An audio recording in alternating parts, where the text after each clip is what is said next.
Hey, and welcome into the Big Ten Huddle basketball channel, covering all things Big Ten for you, Big Ten basketball for you all the time here. Thanks for joining me. I'm your host, JR, and we have a flurry of players added to Big Ten teams recently, and I'm here to cover the Wisconsin Badgers' newest addition. The Wisconsin Badgers just snatched transfer guard Braden Carrington from Tulsa, a former Minnesota Golfer. That's right. Add fuel to the hatred of these two teams because he is crossing the border to rock the red and white after leaving the Gophers after 2 seasons ago. Let's unpack what this means for the Badgers roster, their 2025-2026 outlook, and of course the juiciness of what this adds to that Wisconsin-Minnesota rivalry, everything that's going on up there. First off, who is Braden Carrington, right? Who is this dude? This dude is a 6'4", 195-pound senior guard with 1 year of eligibility remaining. He's coming off a solid season at Tulsa where he started 19 of 29 games, averaging 7.4 points, 4.8 rebounds, 1.7 assists, and 1.1 steals per game. He shot 35% from the field and 33% from deep. Not lights out number. I mean, this is not a offensive threat that you're getting here. I shouldn't say he's not an offensive threat. That's being disrespectful, but respectable for a guy who was a key piece for the Golden Hurricanes last season because but before Tulsa, Carrington spent 2 seasons at Minnesota playing in 51 games with 10 starts, averaging about 5 points and 3.5 rebounds while shooting 33% from the floor. The guy's got Big Ten experience and he's battle tested. Now, let's talk about Wisconsin, what they're getting here, right? Carrington isn't just some flashy scorer who's going to drop 20 a night. Nah, this guy's about grit. He's about versatility. He's about defensive quality, and he just screams Badger basketball right after he screams Minnesota basketball. Anyway, moving on.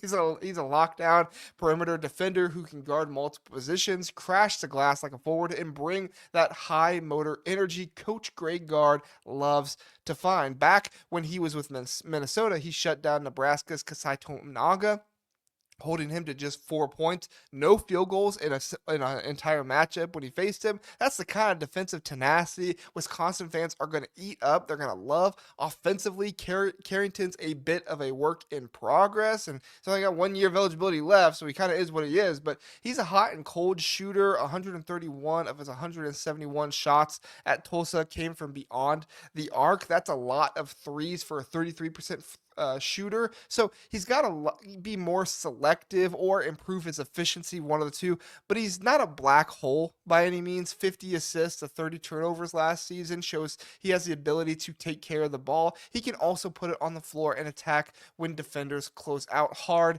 on his shot. Think of him as a 3-and-D guy who's going to complement Wisconsin's core without needing the ball in his hands all of the time. So where does Carrington fit in the Wisconsin roster? Well, the Badgers have been killing it in the transfer portal this offseason, as the kids say, and Carrington is their fourth addition, joining Virginia wing Andrew Rohde, Portland forward Austin Rapp, and San Diego State guard Nick Boyd. He's also landed Lithuanian forward, I'm going to screw up this name, I apologize, Alexis Biliauskas. Sorry, my bad. I'm really bad with names. But Carrington is the focus here with a projected starting lineup of John Blackwell, presuming he returns from the NBA draft.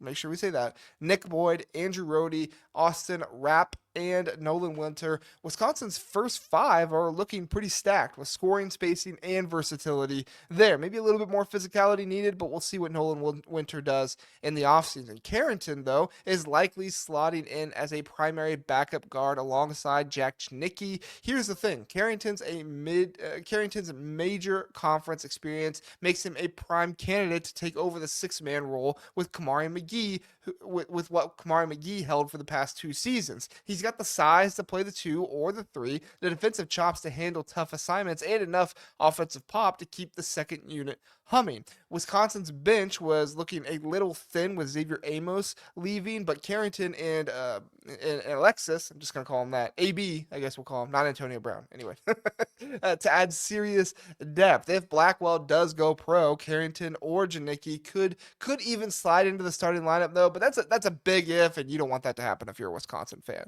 let's zoom out and look at kind of the bigger picture here, right? Wisconsin's building a roster that's all about experience, pacing, two-way play, with Boyd and Rhodey running the backcourt, Rapp and Winter stretching the floor up front, and now Carrington bringing in the defensive edge off the bench.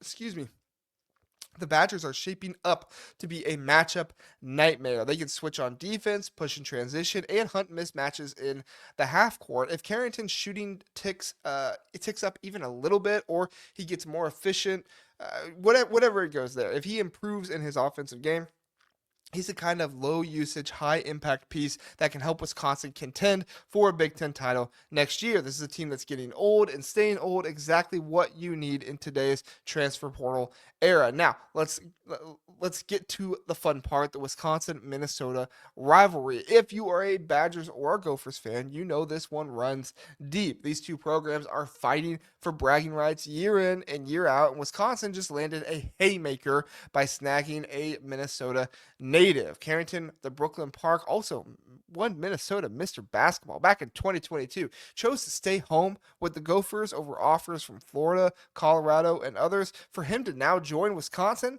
I mean, it stings. If I was a Gopher fan, this would suck. This would sting. I'd hate this. But Minnesota's program is in a rough spot right now. I guess not right now because they just changed coaches. But a coaching change can be rough, right? You know what I'm saying?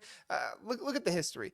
But anyway, they've got a new head coach in Nico Medved, who I believe in, and I think he is very good for Minnesota. We've seen talent enter and leave right away the past few years. Hopefully that was more of a Ben Johnson issue than a Minnesota issue, but time will tell. There should be more NIL involvement for Medved, but we will see how he does as the primary fundraiser, as all head coaches are. This year, though, the Gophers are basically rebuilding from scratch, while Wisconsin's out here reloading with experienced transfers like Carrington. For a kid who grew up in the Twin Cities to cross the border and play for the Badgers, man, that's the kind of move that fuels these rivalries. Trash talk for years. This is the kind of stuff. And now with the transfer portal, we're getting guys who didn't just live in Minnesota.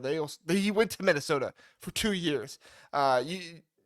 You just know next year at Minnesota, Carrington is going to be trying to lock down a Gopher, whoever that might be, while the fans chant traitor or boo or whatever, something savage. They're going to go after him. It just is what it is. It's going to be must-watch TV when these two teams clash. There's also a little extra spice here because of the NIL era. Carrington's move is being influenced by NIL money. I'm not saying he's getting rich or anything like that. And while we don't have specifics, it's clear Wisconsin's stepping up its game in the NIL department. Now, do not get it twisted. I am not calling Wisconsin Miami or Michigan right now. Okay, I'm not saying they're that, but they're not just relying on development anymore. They're using their resources to attract battle-tested guys like Carrington who can contribute right away. Time will tell if Minnesota can build up to that point with Medved. Maybe they'll do it the first season. We just saw what happened the first season with Dusty May. Or if the talk will continue that Minnesota doesn't have the resources to compete. So what's the final verdict? Carrington's addition is a home run for Wisconsin. He brings defensive intensity, Big Ten experience, and just enough offensive upside to make a real impact off the bench. He's not just a star, he's the kind of glue guy who wins games in March, which is something that Wisconsin needs, as they have not been to the second weekend. I don't think they've been to the Sweet 16 under Greg Gard at all, making the Badgers a legit contender for the loaded Big Ten. I still think Purdue is far and away the biggest contender here, but Wisconsin's doing everything they can to try and chip away and get up to that. And for the rivalry, Wisconsin's flexing on Minnesota by turning a Gopher into a Badger. It's a bold move that's going to make next season's border battle even more heated.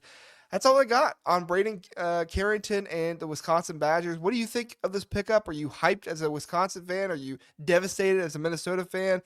Carrington's defense, what's your thoughts there? You want to see him shoot more, shoot less? And Gophers fans, how are you feeling about this one? Drop your thoughts in the comments. Hit that like button. Subscribe for more Big Ten basketball content. Until then, keep it locked in here on the Big Ten Huddle. Have a good one.